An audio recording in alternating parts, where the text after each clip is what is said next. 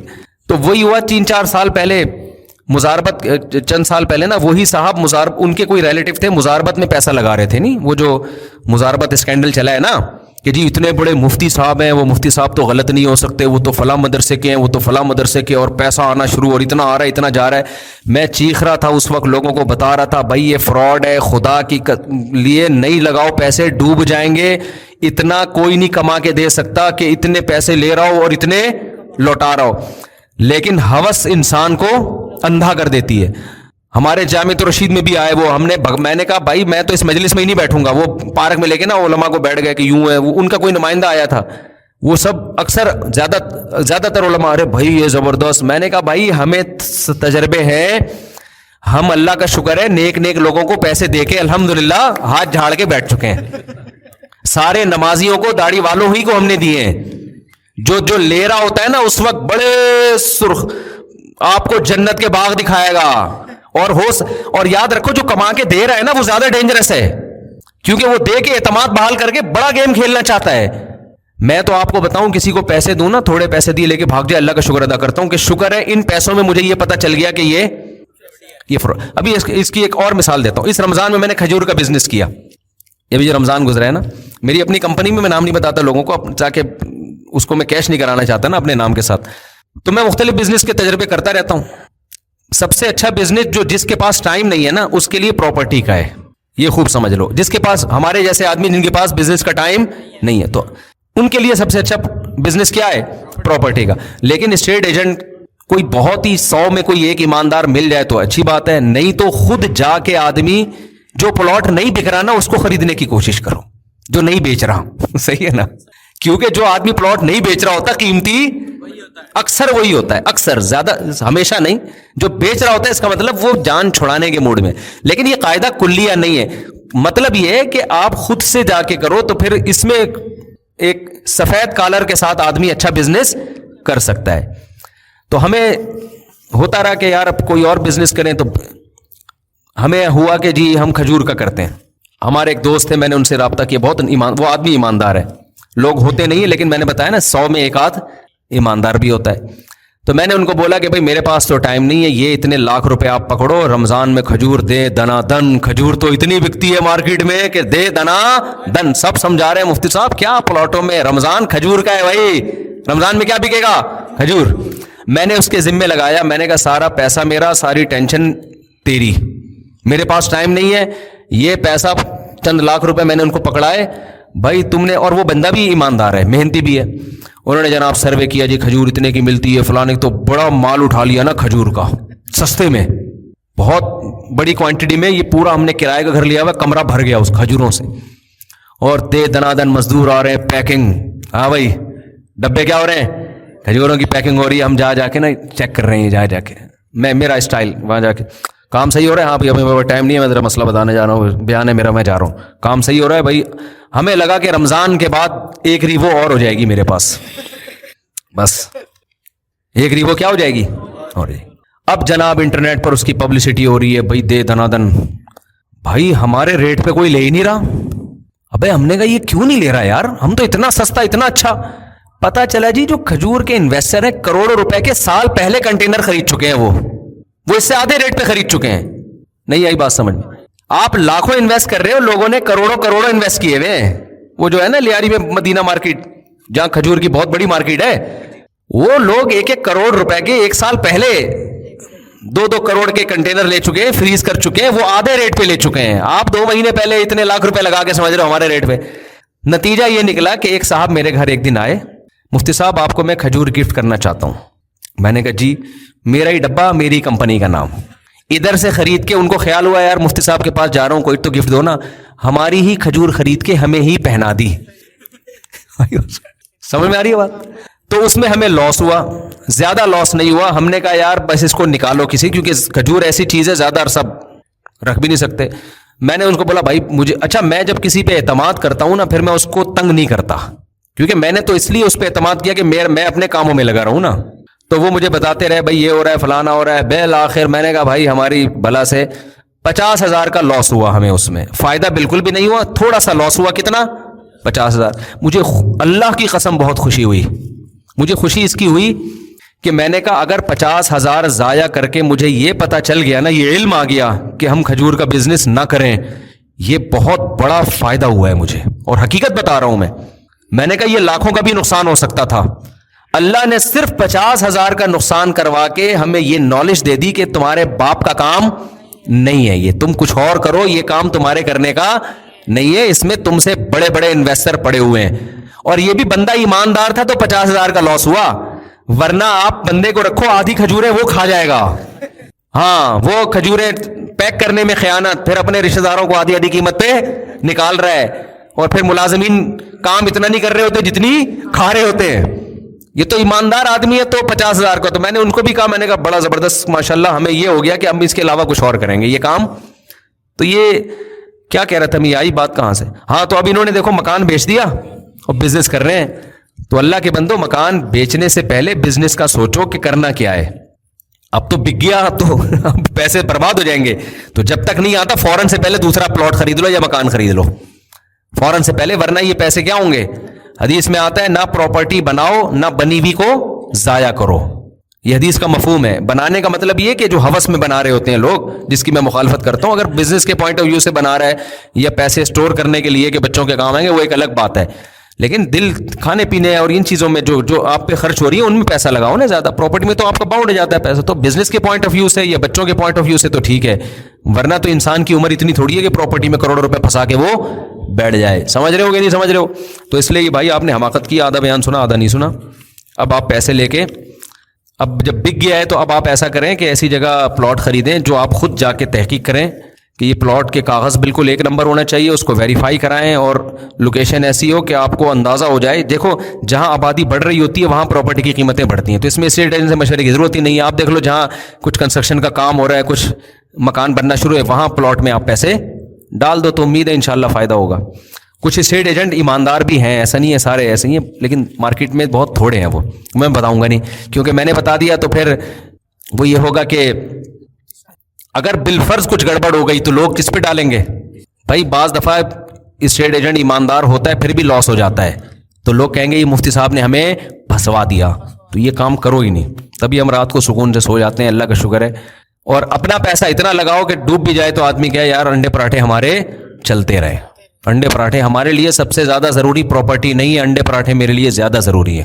وہ ملے مجھے, ایسا نہ ہو کہ بحریہ ٹاؤن میں 25-30 پلاٹ ہیں اور پراٹھا ہضم ہی نہیں ہو رہا آپ کے. ایسے پلاٹ کا کیا کرنا ہے میرے بھائی. کھانے پینے کی جو لذتیں خدا کی قسم پراپرٹی سے 20 گنا بہتر ہیں. کوشش کیا کرو صحت ٹائٹ رہے, کھاؤ پیو موج مستی کرو, اور کھا پی کے جو مرتا ہوا آدمی اچھا لگتا ہے. پراپرٹی اتنی ہے نہ لڈو کھا سکتا ہے شوگر کی وجہ سے, بلڈ پریشر کی وجہ سے نمک نہیں کھا سکتا, اور موٹاپے کی وجہ سے چل نہیں سکتا, اور ڈپریشن میں ہر وقت ٹینشن میں رہتا ہے. تو کیا کرنا ہے ایسی پراپرٹی کا. کھاؤ پیو, بچے ہو ماشاءاللہ ایسی مزے مزے کی بچے باتیں کر رہے ہوتے ہیں, ان سے دل بہلاؤ, تو یہ زیادہ مزے کی زندگی ہے. پھر بہت پیسہ ہے تو چلو یار ایک پلاٹ بھی لے لیا, چلو یار جب کچھ کرنے دھرنے کو نہیں ہے صدقہ بھی کر دیا تو اب ایک اپنا ذاتی مکان, یہ بالکل لاس میں رکھو. سمجھتے ہو, ہم اس کو سب سے پہلے لے کر آتے ہیں. اچھا بھائی بس بہت میرا غلط ٹائم ہو گیا. یہ کتنی لمبی لمبی پرچی. میاں بیوی کے حقوق بتا دوں. آپ کس کے میاں ہو بھائی, آپ کی تو شادی نہیں ہو, بچے ہو. جب آپ کی شادی ہوگی تو حقوق بتا دوں گا.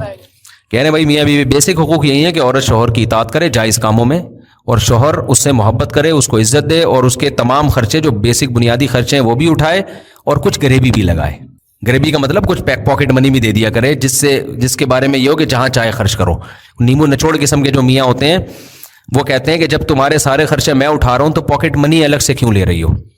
بھائی ہر انسان، جب بیوی جاب نہیں کر رہی ہے، خوشی کی بات ہے، آپ کی بیوی جاب نہیں کر رہی، آپ پہ ڈیپینڈ کرتی ہے، یہ اچھی بات ہے، یہ عیب کی بات نہیں ہے، لوگ اس کو عیب سمجھتے ہیں۔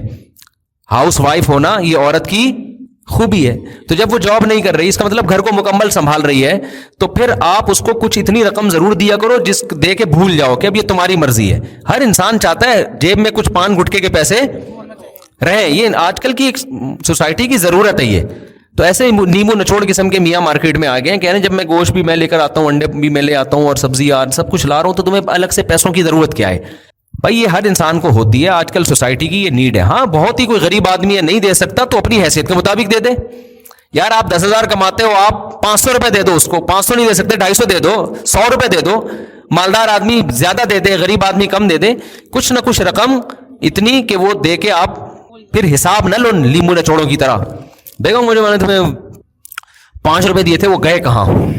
اس کا پھر اچھا اس میں 1 روپے کی ٹافی آئی، 1 روپے کی، خواتین تو یہی کھا رہی ہوتی ہیں وہ چھالیاں، وہ آتی ہے ٹیسٹی، پہلے بہت ٹیسٹی، اور وہ کیا تھا نا، چھالیاں نہیں ہوتی تھی، آج کل کیا آ رہا ہے؟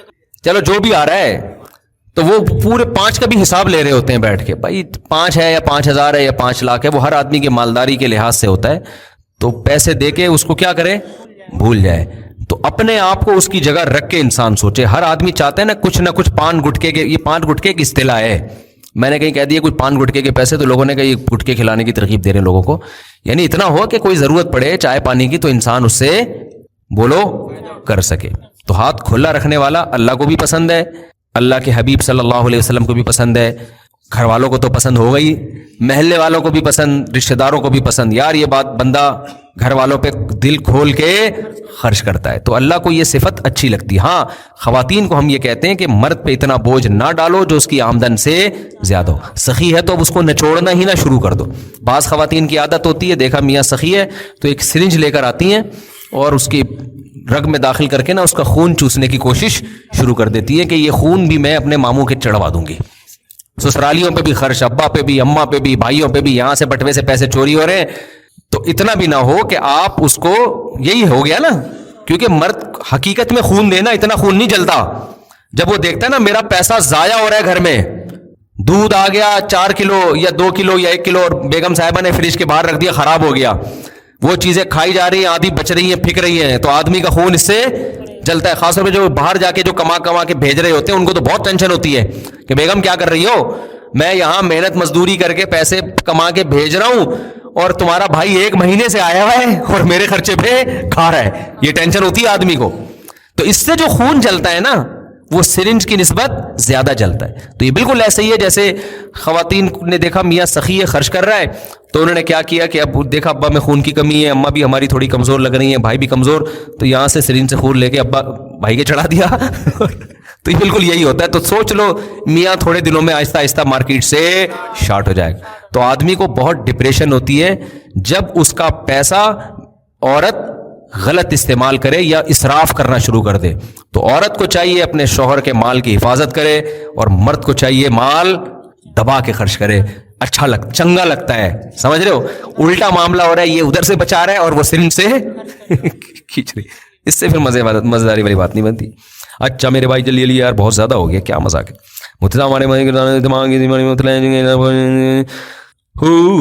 بہت سارے ٹینشن میں سید گھرانے سے ہیں، کیا وہ زکوٰۃ لے سکتے ہیں؟ سید زکوٰۃ نہیں لے سکتا، نہ اس کو زکوٰۃ آپ دے سکتے ہیں۔ ویسے صدقہ خیرات سے مدد کریں نا اس کی، اگر بیمار ہے تو ویسے مدد کر لیں۔ اگر سید کوئی شخص سید ہے، اس کی بیوی سید نہیں ہے تو بیوی کو زکوٰۃ دے دیں۔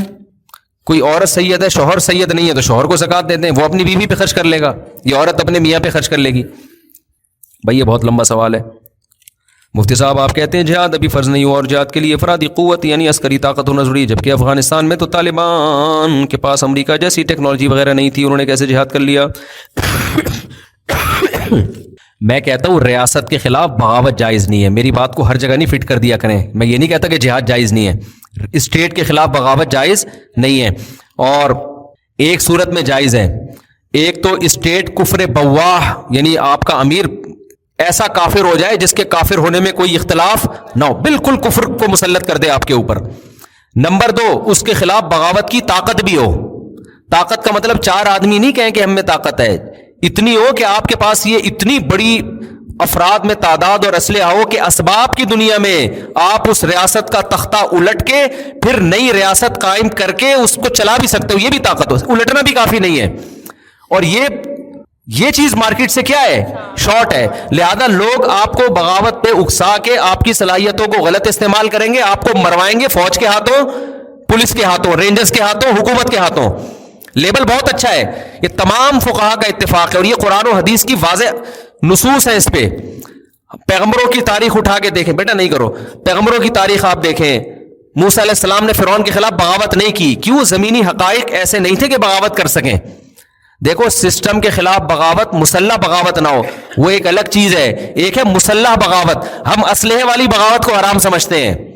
کیوں؟ ایک مضبوط اسٹیٹ ہے، مضبوط ریاست. رہا مسئلہ افغانستان کا، تو وہاں ریاست تھی نہیں، وہاں تو جو صدر مملکت تھا نا کابل کا، وہ جب قندھار آتا تو صدارت قندھار چلی جاتی، قندھار سے نکل کے جب وہ ہرات جاتا تو موبائل صدر کہا جاتا تھا اس کو. جہاں جہاں جا رہا ہے صدارت وہاں جا رہی ہے، اس سے پیچھے صدارت نکلتی چلی آ رہی ہے. افغانستان تو بہت سارے دھڑوں کا ایک مجموعہ تھا، اس میں تو کوئی مضبوط اسٹیٹ تھی نہیں، تو اس لیے اس پر بغاوت کے احکام نہیں جاری کیے جا سکتے. اور دوسری بات یہ کہ وہاں تو ایک غیر ملکی نے آ کے حکومت کی نا، امریکہ آیا ہے وہاں پہ، وہاں یہ تھوڑی ہے کہ افغانوں کی کوئی ریاست قائم ہوئی ہو. اگر وہاں بھی افغانستان میں کوئی مضبوط ریاست قائم ہو جاتی، کوئی ایک اسٹیٹ وجود میں آ جاتی، دھڑے ختم ہو جاتے، تو ہم اس کے خلاف بغاوت کو بھی حرام کہتے، چاہے وہ طالبان ہوتے یا کوئی اور ہوتا. وہاں تو تھی نہیں، بنی نہیں ہے. جب سے رشیا آیا ہے نا، اس نے وہاں کی حکومت کو ختم کیا، تو اس کے بعد سے افغانستان میں کوئی مضبوط ریاست، شمالی اتحاد الگ نہج پہ چل رہا ہے، اور جنوبی افغانستان کا ایک الگ ہے، گاؤں دیہاتوں میں الگ ہی. گاؤں دیہاتوں میں تو شروع سے ہی طالبان کی حکومت تھی، گاؤں دیہاتوں میں جتنے پہاڑ ہیں نا وہ سارے ویسے ہی طالبان کے قبضے میں تھے، تو وہاں تو تھی نہیں. تو جہاں مضبوط اسٹیٹ ہے وہاں اگر آپ اسٹیٹ کے خلاف جاؤ گے، اسٹیٹ قیمہ بنا کے کھا جائے گی، رزلٹ اسلام آنے کے بجائے اسلام مزید زمین میں دھس جائے گا. اب ایک اہم بات ہے جو میں بتانا چاہتا ہوں، لوگ کہتے ہیں اس کا مطلب تو یہ ہوا کہ بس تزکیہ نفس میں لگے رہو، نظام کو بدلنے کی کوشش نہ کرو. یہ ہم نہیں کہتے. تزکیہ نفس بھی ضروری ہے، نظام کو بدلنے کی کوشش بھی ضروری ہے، مگر وہ طریقہ جو سوٹیبل ہو، اس میں بدلنے کا چانس بھی ہو. وہ طریقہ کہ رہا سہا بھی ختم ہو جائے وہ ٹھیک نہیں ہے. تو وہ طریقہ کیا ہے کہ جس سے سسٹم بھی بدلے اور یہ بھی نہ ہو جو خون خرابہ اور ریاست مزید کمزور، یہ بھی نہ ہو. وہ طریقہ ایک نہیں ہے، وہ 20 طریقے ہیں، اور جس کو جو طریقہ سمجھ میں آ رہا ہے وہ طریقہ اختیار کر رہا ہے. جامعہ رشید کا ایک الگ طریقہ ہے کہ ہم بیوروکریسی میں محنت کریں، CSS کروائیں لوگوں کو اپنے خرچے پہ. جو سلیکٹڈ نوجوان ہو کل وہ بیوروکریسی میں جائیں گے، عدلیہ میں جائیں گے، فوج میں جائیں گے، تو ملک میں انشاءاللہ مثبت تبدیلی آئے گی. یہ جامعہ رشید کا طریقہ ہے. JUI کا اپنا ایک طریقہ ہے کہ ہم سیاست کے زور سے لے کر آئیں گے. جماعت اسلامی کے پاس اپنا ایک پیکیج ہے. تنظیم اسلامی جو ڈاکٹر اسرار احمد کی ہے ان کے پاس اپنا ایک پیکیج ہے. تو ایسے 20 پیکیج ہو سکتے ہیں، جس کو جو پیکیج زیادہ سوٹیبل لگے. تبلیغ جماعت والوں کا اپنا ایک طریقہ کار ہے کہ یار عوام کو اتنا دین پہ لے آؤ کہ جب میجورٹی عوام دین پر آئے گی تو اوپر بھی کیا خیر کے فیصلے ہوں گے. تو اس میں تو اختلاف ہو سکتا ہے کہ اس کا طریقہ ٹھیک نہیں ہے، جامعۃ والوں کا ٹھیک نہیں ہے، تو JUI کا ٹھیک ہے، یا جامعۃ رشید کا ٹھیک ہے، یا جماعت اسلامی کا ٹھیک ہے. اس میں مختلف رائے ہو سکتی ہے. اس پر سب کا اتفاق ہے کہ نظام کو بدلنے کی کوشش ہر ایک پر فرض ہے. یہ کوشش پر ہم ہے، لیکن اس کے لیے کوئی بھی سوٹیبل طریقہ آپ اختیار کر سکتے ہیں. لیکن یہ طریقہ کہ بغاوت، دھماکے اور اسٹیٹ کے خلاف آپ باتیں کرنا شروع کر دیں، لوگوں کو فوج کے خلاف، ایک تو ہے نا فوج کے فلاں بندے نے ایسا کیا، فلاں بندہ 2 نمبر ہے، تو وہ تو ہوتے رہتے ہیں. 1 نمبر بھی ہوتے ہیں فوج میں، 2 نمبر بھی. ہم بھی کہتے ہیں نا مشرف نے کتنے الٹے سیدھے کام کیے. لیکن ایز اے ادارہ آپ آرمی کے خلاف کرنا شروع کر دیں لوگوں کو، ان کو منافق کہہ کے ایک ادارے کے طور پر، اس سے کوئی اسلام آنے والا نہیں ہے. اس سے آپ کا ملک اور زیادہ زمین میں دھنس جائے گا اور اسلام زمین میں دھنس جائے گا. تو یہ بالکل جو ایک اسلامی بچی کچی ریاست بچی ہے نا، اس کا بھی بیڑا غرق ہو جائے گا.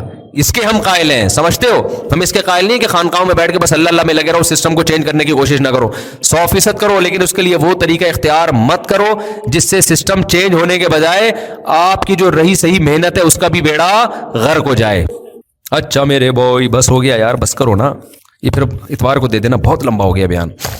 آپ لوگ بھی نہیں تھکتے یار ماشاءاللہ، اس ٹائم نہ ہے. بس آخری سوال یہ بھائی پوچھ رہے ہیں، یہ 2 شادیوں والے ہیں اس لیے میں ان کے سوال کا جواب دے رہا ہوں، ورنہ ایک والے کو چھوڑ دیا ہم نے فکرانا. ان کو تو بیان میں پابندی، بھائی کماروں کو تو میں خزوں پابندی لگا دوں. اچھا چلو ایک ان کا بھی، جی بیوی کا بیماری کا خرچہ کس پر ہے؟ دیکھو اگر بیوی، دیکھو بیماری کا خرچہ فقہا لکھتے ہیں کہ بیوی کا خرچہ شوہر کے ذمے نہیں ہے. لوگ اس بات کو بڑا نیگیٹو، اور اس پر پوری امت کا اجماع ہے، جتنے فقہا ہیں سب یہ لکھ رہے ہیں کہ بیوی بیمار ہو جائے تو شوہر کے ذمے اس کا علاج کا خرچہ نہیں ہے. یوں سمجھ لیں کہ اجماعی مسئلہ ہی ہے، لیکن اس کا مطلب وہ نہیں ہے جو سمجھا جاتا ہے. دیکھو فقہا لا کو اور قانون کو بیان کرتے ہیں، جو ضابطے کا قانون ہے نا. ایسے تو بیوی کے ذمے بھی بہت سارے کام ہیں جو ہم نے سوسائٹی نے ڈالے ہوئے، مگر قانوناً وہ اس کے ذمے نہیں ہے. نکاح کا جو ایگریمنٹ ہوتا ہے نا، اس ایگریمنٹ کی بیس یہ ہے کہ عورت آپ کو اولاد دے گی، آپ کو برائی سے بچانے کے لیے حلال تسکین کا راستہ دے گی، اور آپ بھی بیوی کو اولاد دیں گے اور دونوں مل کے اولاد کو پالیں گے. بنیادی جو نکاح کا ایگریمنٹ ہے یہ اس کے لیے ہے. باقی ساری چیزیں کہ وہ کھانا پکا کے دے گی، وہ آپ کے ابا کی خدمت کرے، یہ سب چیزیں اخلاقیات میں آتی ہیں، اور یہ اخلاقی پابندیاں عورت پر لازم ہیں. لیکن اخلاقیات میں وہاں آئیں گی جہاں عرف ہو، کیونکہ قرآن کہہ رہا عاشروہن بالمعروف، عرف کے مطابق ان کے ساتھ چلو. تو ان کو جو ہے نا، ان کو ڈیفائن کرے گا عرف. تبھی حضرات فقہاء نے لکھا ہے کہ جو عورت اپنے گھر میں کام کاج کی عادی نہیں ہے، اتنا بڑا مالدار گھرانہ ہے کہ ان گھروں میں نوکر رکھے جاتے ہیں، ان گھر کی عورتیں نہ روٹی پکاتی ہیں نہ پوچھے لگاتی ہیں. بعض ایسے اس گھر کی عورت سے جب آپ شادی کریں گے تو آپ اس سے روٹیاں نہیں پکوا سکتے، کیونکہ یہ اس کے سٹینڈرڈ کی کیا ہے، خلاف ہے. لیکن ایک ایسے گھرانے میں آپ نے شادی کی جہاں وہ عورت وہ خود کام کرتی تھی، ان کے گھر نوکر چاکر نہیں ہوتے، کھانا خود پکاتی تھی، تو جب وہ آپ کے گھر میں رخصت ہو کر آئے گی تو اس کی اخلاقی ذمہ داری ہوگی کہ وہ آپ کی خدمت کرے، کھانا پکائے. تو یہ اخلاقیات ہیں، اور اتنی ہے کہ اگر وہ نہیں کرتی تو اس کو تانا بھی دیا جا سکتا ہے. سمجھ میں آ رہی ہے بات؟ لیکن اگر آپ نے اسٹینڈرڈ اوپر ہے تو پھر اس اسٹینڈرڈ میں نہیں ہے. تو بیسک نکاح میں خدمت نہیں ہے. نکاح کی بیسک یہ ہے کہ آپ کو ایک شریک حیات مل گیا جو دونوں مل کے آگے اولاد کو پالیں گے. اب نکاح میں یہ والا کانسیپٹ ختم ہو گیا ہے جو اصل تھا. بچے تو پیدا ہو ہی نہیں رہے، باقی سارے اترم پٹرم ایک دوسرے کے کھوپڑی پہ ڈال دیے، بہت ساری چیزیں ڈال دی ایک دوسرے کے ذمہ نا. جو اصل تھا وہ تو مارکیٹ سے کیا ہو گیا، شارٹ ہو گیا. تو اب یہ بات سمجھیں کہ یہ جو حضرات فقہاء بیان کرتے ہیں نا کہ مرد پر علاج بیوی کا لازم نہیں ہے، یہ اس لیے بیان کرتے ہیں کہ سرے سے اسلام میں علاج ہی لازم نہیں ہے. اپنا بھی نہیں ہے تو بیوی کا کہاں سے ہوگا؟ مثال کے طور پر آپ بیمار ہو گئے، بخار ہو رہا ہے، تو کوئی مفتی نہیں کہے گا کہ پیناڈول کھانا شرعن آپ پر واجب ہے. کوئی کہے گا؟ واجب نہیں ہے. ہاں احتیاط واجب ہے. بخار ہو گیا، آپ ٹھنڈ میں بنیان پہن کے بیٹھ گئے، مر جاؤ گے، خودکشی کا گناہ ہوگا. تو پرہیز واجب ہے، علاج سنت ہے، واجب نہیں ہے. آئی بات سمجھ میں؟ لیکن کیا یہ مسئلہ سن کے کوئی آدمی فنٹر بن سکتا ہے کہ بخار ہو رہا ہے تو چونکہ مجھ پر 2 گولی پیناڈول کھانا واجب نہیں ہے لہذا میں تھر تھر کانپتا رہوں گا اور کمبل لے کے اپنا بخار کم کرنے کی کوشش کروں گا، جیسے پرانے زمانے میں لوگ کیا کہ پرانے زمانے میں تو 6 کمبلوں میں لپیٹ دو، پسینہ نکلے گا تو بخار کیا ہو جائے گا، ختم. فوراً کہے گا ابے 2 گولی میں کتنا خرچہ جا رہا ہے، کھا یار. تو اسی طرح جب بیگم بیمار ہو گئی ہے تو جیسے آپ خود 2 گولی پیناڈول کی کھاتے ہو تو سوال پیدا ہوتا ہے جب یہ کماتی بھی نہیں ہے، ہاؤس وائف ہے، اس کے پاس پیسہ بھی نہیں ہے، تو کیوں ظالم آدمی ہے تو پڑوس میں کوئی تڑپ رہا ہو تو آدمی کہتا ہے اس کو جا کے ٹیکا لگا دے، یہ تیری بیوی ہے، تیرے بچوں کو پالے گی. تو اتنا تو اخلاقیات کا تقاضا ہے نا کہ علاج کون کرائے؟ نہ تو اس کو جاب کرنے دے رہا ہے تو نہ خود علاج کر رہا ہے. تو یہ انتہائی درجے کی غیر اخلاقی حرکت ہے. فقہاء نے لا اور قانون بیان کیا ہے، لیکن یہ نہیں وہ جو بیان کر رہے ہیں وہ بھی اپنی بیویوں کا علاج خود ہی کیا کرتے تھے. تو یہ اخلاقیات کا تقاضا ہے. اس کی اور آسان مثال دوں، جب آپ بس میں یہاں سے لانڈھی جا رہے ہو، سیٹ کے پیسے آپ نے دیے، W11 میں آپ بیٹھ گئے، کوئی بوڑھا آدمی آیا تو آپ اس کے لیے جگہ چھوڑتے ہو کہ نہیں چھوڑتے؟ آپ کہہ رہے چونکہ سیٹ کے پیسے میں نے دیے ہیں، لانڈھی تک کا سفر ہے، آدھے گھنٹے کا سفر ہے، میں بیٹھ کے سفر کروں گا، یہ بوڑھا کانپتا رہی ہوں. تو لا تو یہی کہہ رہے کہ سیٹ آپ کی ہے، تبھی وہ بوڑھا آپ کے خلاف کورٹ میں کیس نہیں کر سکتا. کورٹ میں جائے گا کہ اس نے مجھے جگہ نہیں دی، کورٹ کوئی سزا نہیں دے گی.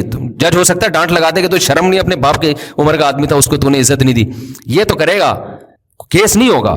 تو یہاں بھی یہی ہے کہ آپ نے بیوی کا علاج نہیں کیا تو بیوی کورٹ میں جا کے کیس نہیں کر سکتی کہ مجھے علاج کے پیسے نہیں دے رہا. قانون نہیں. اخلاقیات کا تقاضا یہ ہے کہ جیسے وہ بوڑھے کو آپ سیٹ دیتے ہیں کہ بھائی لانڈھی اترنا ہے نا تو میں تو کھڑے ہو کے جا سکتا ہوں، یہ بیچارہ کہاں جائے گا یار. تو نہیں دیں گے تو تانے بھی سننے کو ملیں گے، صلواتیں بھی سننے کو ملیں گی. اب آپ کو صلواتیں سن رہی ہیں، آپ پاکستان کا لا سننے کو مل رہی ہیں، آپ لا وکیل کی کتاب لے کے بیٹھے ہوئے ہو، لا میں کہیں نہیں لکھا کہ جی بوڑھے آدمی کو سیٹ دیں. آپ تو یہاں بھی ایسا ہی ہے کہ لا یہ نہیں ہے کہ آپ شریعت کا لا کہ آپ بیوی کا لازمی علاج بھی کرائیں، لیکن یہ اخلاقیات میں داخل ہے. اور جو لوگ کہتے ہیں نا کہ ہم پر بیوی کا علاج واجب نہیں ہے، تو اپنے دامادوں کو پرچی میں لکھ کے دے دیا کرو کہ میری بیٹی جب بیمار ہوگی تو آپ پر اس کا علاج لازم. کیا خیال ہے؟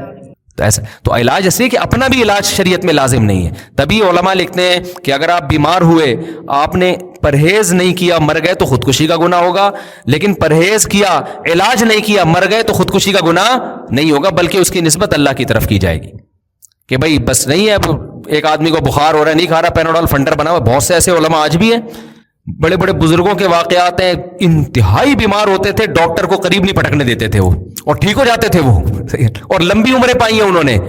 کئی واقعات ہیں. ابھی میں گیا، ایک 95 سال کے بوڑھے ملے، ہمارے حضرت 78 سال، ڈاکٹر کو نہیں قریب آنے دیا کبھی حضرت نے، تو 80 کے قریب تو پہنچ گئے تھے وہ بھی. تو اس لیے کوئی یہ لازمی چیز نہیں ہے، لیکن ہم بھی کرتے ہیں علاج، کرتے ہیں کہ نہیں اپنا؟ تو سنت ہے، نبی صلی اللہ علیہ وسلم نے بھی علاج کیا ہے کہ بھئی زیادہ آگے نہ نکلو، آپ جو کر لو، لیکن نارمل علاج ہونا چاہیے. اب اس قانون کا فائدہ یہ ہوا کہ اخلاقیات کا تقاضا ہے کہ بیوی کا علاج کرائیں، لیکن یہ اخلاقیات کا جب ہے جب بیوی کے پاس پیسے نہ ہو. اگر اس کے پاس اپنا پیسہ ہے تو پھر آپ کی اخلاقی ذمہ داری بھی نہیں ہے، پھر وہ خود کرائے اپنا علاج. پھر بھی آپ کرا دیں تو یہ غریبی در غریبی ہے. اور ہماری سوسائٹی میں الحمدللہ مردوں میں خیر اتنی غالب ہے کہ بیوی کے پاس پیسہ ہوتا بھی ہے تو بھی الحمدللہ شوہر اپنے خرچے پہ علاج کرا رہا ہوتا ہے. یہ ہماری سوسائٹی کا ایک بہت پازیٹو پہلو ہے جس کی خواتین کو قدر کرنی چاہیے. گوروں میں یہ چیزیں بالکل نہیں ہیں. دیکھو، نان نفقہ تو شوہر پر لازم ہے، چاہے بیوی مالدار ہو یا غریب ہو. ایک عورت کی تنخواہ 10 لاکھ روپے ہے، پھر بھی روٹی پانی گیس بجلی کا بل کون دے گا؟ شوہر. لیکن کیونکہ وہ تو اس کے ذمہ ویسے ہی لازم ہے نا، اس کا عورت کے مالدار یا غریب ہونے سے کوئی تعلق نہیں ہے. لیکن علاج چونکہ لازم نہیں ہے، اب اس قانون کا یہاں نتیجہ نکلے گا کہ اخلاقی پابندی ہے. تو اخلاقی میں یہ ہے کہ بھائی جو بیمار ہے سب سے پہلے اپنے پیسوں سے اپنے اوپر خرچ کرے گا وہ. تو اس لیے خواتین کے پاس اگر باپ کی پراپرٹی ہے، بیمار ہو جاتی ہیں، تو پھر یہاں وہ جیسے زکوٰۃ اپنے پیسوں سے نکالیں گی اپنے سونے کی، وہ شوہر پہ لازم نہیں ہے، لیکن شوہر پھر بھی الحمدللہ دل بڑا کر کے دے دیتا ہے. قربانی عورت اپنے پیسوں سے کرے گی، لیکن ہماری سوسائٹی میں اللہ کا شکر ہے مرد دل بڑا کر کے بیوی کی طرف سے بھی ایک حصہ ڈال دیتے ہیں. تو ایسے ہی بیوی جب بیمار ہوتی ہے، ہمارے گھر میں بھی ایسے ہی، ہمارے گھر میں کبھی کوئی بیماری ہو تو ہم تو نہیں جا کے پوچھتے کہ اس پیناڈول کے پیسے آپ کی جیب میں ہیں یا نہیں ہے. جتنا بھی خرچہ آ رہا ہوتا ہے مکھنچو بن کے مرد ہی اٹھا رہا ہوتا ہے. میں نے غلطی سے اپنی طرف اشارہ کر دیا، یعنی مرد ہی اٹھا رہا ہوتا ہے. تو یہ اخلاقیات ہیں کہ جو چیز واجب نہیں ہے وہ بھی، اور پھر اس کے پاس پیسہ ہے پھر بھی مرد کر رہا ہوتا ہے. تو اچھی بات ہے، کر لینا چاہیے. مرد تو کھلا خرچ کرنے والا اچھا لگتا ہے. سمجھتے ہیں؟ جی جی جی جی صحیح ہے. آگے آپ پوچھیں، کیا پوچھ رہے تھے؟ ہاں پوچھیں. جی جی ہاں پوچھیں نا بیٹا، سوال تو پوچھیں. آپ کے ایک ٹیچر ہیں، یہ کہہ رہے ہیں میرے ایک سائنس کے ٹیچر ہیں، وہ سائنسی باتیں کرتے ہیں، وہ کہتے ہیں میں جنات کو مانتا ہی نہیں ہوں، جنات مجھے دکھائیں. اصل میں انہوں نے ایک غلط مفروضہ گھڑ لیا ہے کہ جو چیز نظر نہیں آتی اس کا وجود کا انکار. تو کوئی بھی چیز جو نظر نہ آئے نا، ہم اس کے منکر ہوں گے بشرطے کہ دوسرے دلائل سے اس کا وجود ثابت نہ ہو. تو ہم چونکہ نبی صلی اللہ علیہ وسلم کو، قرآن کو اللہ کی کتاب مانتے ہیں، جب اللہ نے کہہ دیا کہ جنات کا وجود ہے تو ہمیں ماننا پڑے گا. تو ان سے بحث اس پر کریں کہ قرآن اور نبی کو آپ نبی مانتے ہیں کہ نہیں مانتے. اگر وہ اس کو نہیں مانتے تو پھر ان سے بحث اس پہ کی جائے گی کہ آپ اللہ کے نبی ہے یا نہیں ہے. یعنی ایک چیز کو منوانے کے لیے اس سے پہلے ایک چیز ماننی پڑتی ہے. تو جب وہ مانیں گے تو پھر اگلی بھی ماننی پڑے گی. وہ نہیں مان رہے تو پھر ان سے الگ انداز سے بات ہوگی نا. تو سوال یہ پیدا ہوتا ہے کہ اگر نبی صلی اللہ علیہ وسلم کو آپ مانتے ہیں، اللہ کے پیغمبر، اگر آپ کے ٹیچر کہتے ہیں میں مانتا ہی نہیں ہوں ان کو، تو پھر تو بیس ہی ان کی ٹھیک نہیں ہے نا. پھر تو اس پر پھر ہم جنات کی بات نہیں کریں گے ان سے. وہ جنات تو بہت بات کی چیز ہے. پھر تو ہم پہلے اس پر آئیں گے کہ نبی صلی اللہ علیہ وسلم اللہ کے پیغمبر ہیں. پہلے دلائل سے یہ ثابت ہوگا، اور یہ سائنس سے ثابت نہیں ہوتا. ہر چیز سائنس سے ثابت نہیں ہوتی. سائنس کے علاوہ بہت، دیکھو کورٹ میں جب کیس چلتا ہے نا کہ اس نے چوری کی ہے، 2 گواہوں پر فیصلہ کر دیا جاتا ہے. سائنس دان تو نہیں، سائنس کی لیب میں لے جائیں تو کوئی نہیں ٹریس کر سکتا جب تک ویڈیو نہ ہو. لیکن ان 2 آدمیوں کی بات کا اعتماد کیا جا رہا ہوتا ہے کہ یار جب کہہ رہے ہیں تو یہ سچے ہیں تو جھوٹ نہیں بولیں گے. سائنسدان کیا کہے گا؟ سائنسدان کہے گا یہ چیز میری دسترس سے باہر ہے. نہ میں اس پہ سائنس کی روح سے ہاں کہہ سکتا ہوں نہ کہہ سکتا ہوں. اب اگر بیان دینے والا سچا ہے تو مان لو, سچا نہیں ہے تو ریجیکٹ کر دو. تو جنات سائنس کی پہنچ سے بالاتر چیز ہے. سائنس نہ یہ کہہ سکتی ہے کہ جنات ہیں, نہ یہ کہہ سکتی ہے کہ نہیں ہے, کیونکہ سائنس نام ہے حسی چیزوں کا, جو مادی چیزوں کا. جنات مادی چیز ہے ہی نہیں, تو سائنس اس بارے میں خاموش ہے. لہذا دوسرے دلائل سے ثابت ہو جائے کہ ہے تو مان لو, نہیں ہوتا تو نہیں مانو. تو ہر چیز کو سائنس ٹریس نہیں کر سکتی ہے, سمجھ رہے ہو. اور باقی اگر کسی دن آپ کے استاذ پہ جن چڑھ گیا تو ان کا باپ بھی مانے گا. جو نہیں مانتے نا ان کو چڑھا نہیں ہوتا, ان کے اوپر یہ دیکھا نہیں ہوتا. باقی اتنا نہیں ہے جنات جتنا عاملوں نے بنا دیا ہے, وہ تو مبالغہ کرتے ہیں, وہ تو ہر ایک پہ جن چڑھایا ہوا انہوں نے, لیکن فی نفسی ہی وجود ہے. تو نہیں تو وہ ان کا لطیفہ سنا دیں. ایک آدمی, ایک گھر خالی تھا بہت عرصے سے, تو مشہور تھا یہاں جنات ہیں, وہ وہی آپ کے ٹیچر کی طرح, بس میں نہیں مانتا جنات کو. تو وہ گیا, نوک کیا دروازہ, اور کہا کوئی جن ون نہیں ہے نا, ایسی بکواس ہے. اندر سے ایک صاحب آئے, بھائی جان یہاں میں نے سنا جنات ہے. کہہ رہے میں تو 500 سال سے رہ رہا ہوں, مجھے تو اب تک کوئی نہیں ملا.